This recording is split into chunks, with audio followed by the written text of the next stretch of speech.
ನನ್ನ ಹೆಸರು ಉಮಾ ಬಂಗಾರಿ ಅಂತ ಹೇಳಿರಿ. ನಮ್ಮ ಮನೆಯವ್ರಿಗೆ ಹಾರ್ಟ್ ಪ್ರಾಬ್ಲಮ್ ಆಗಿತ್ತು.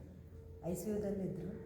ಇಲ್ಲೇ ಅವರು ಫ್ರೆಂಡ್ ಡಾಕ್ಟ್ರೇ ಇದ್ದರು. ಅವರೇ ಹೇಳಿದರು, ಇಲ್ಲಿ ಧನ್ವಂತರಿ ಗುಡಿಗೆ ಹೋಗ್ರಿ, ಅಲ್ಲೇ ಆಶೀರ್ವಾದ ತೊಗೊಂಡ್ರೆ ಆಗ್ತೈತಿ ಆರಾಮ ಅಂತಂದು. ನಾವು ಬೆಳಗ್ಗೆ ನಮ್ಮ ಮಾಮರು ನಾವು ಎಲ್ಲರೂ ಕೂಡಿ ಬಂದ್ವಿ.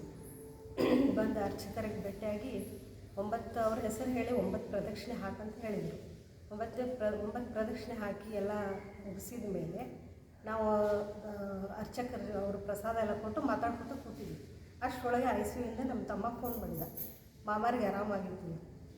ನಿನ್ನೆ ಏನು ಪೊಸಿಷನ್ ಇತ್ತಲ್ಲ ಅವ್ರದ್ದು ಉಸಿರಾಟ 30ಇಂದ 35 ಇಳಿದ್ಬಿಟ್ಟಿದ್ರು. ಅದು ಆ್ಯಕ್ಚುಲಿ 80ಇಂದ 90 ತನಕ ಇರಬೇಕಾಗಿತ್ತು. 35 ಇಳಿದಿತ್ತು.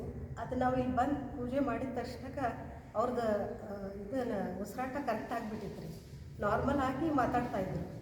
ನಾ ಈಗಾದರೂ ಒಳಗೆ ಹೋಗಿ ICU ಹೋಗಿ ಚಹಾ ಕುಡಿಸಿ ಬಂದೆ, ಮಾಮಾರು ಆರಾಮದಾರ ಅಂತ ಹೇಳಿದರು. ನಮಗೆ ಅವತ್ತಿನ ದಿನ ಪೂರ ಅವರು ಎಕ್ಸ್ಟ್ರಾ ಒಂದು ಫೇಸ್ ಮೇಕರ್ ಅಂತ ಕೊಡಿಸಿದ್ರು. ಅವತ್ತು ಸಾಯಂಕಾಲನೇ ತೆಗೆದ್ರು. ಅದು ಇಲ್ಲಾಂದ್ರೆ ಪರ್ಮನೆಂಟ್ ಫೇಸ್ ಮೇಕರ್ ಹಾಕಬೇಕಂತ ಡಾಕ್ಟ್ರೇ ಹೇಳಿದರು. ನಾವು ಇಲ್ಲಿ ಬಂದು ಪೂಜೆ ಮಾಡಿದ ತಕ್ಷಣ ಅದನ್ನು ತೆಗೆದ್ರು. ಮರನೇ ದಿನನೇ ಆರಾಮಾಗಿ ಮತ್ತು ವಾರ್ಡಿಗೆ ಶಿಫ್ಟ್ ಮಾಡಿ 1-2 ದಿನದಲ್ಲೇ ಮನೆಗೆ ಡಿಸ್ಚಾರ್ಜ್ ಮಾಡಿ ಕಳಿಸಿದ್ರು. ಅವ್ರದ್ದು ಉಸಿರಾಟ ಎಲ್ಲ ಕರೆಕ್ಟ್ ಆಯಿತು. ಅವ್ರದ್ದು ಹಾರ್ಟ್ ಪ್ರಾಬ್ಲಮ್ ಕರೆಕ್ಟ್ ಆಯಿತು. ಈಗ ಆರಾಮಿದ್ದಾರೆ ನಮ್ಮ ಮನೆಯವ್ರಿಗೆ.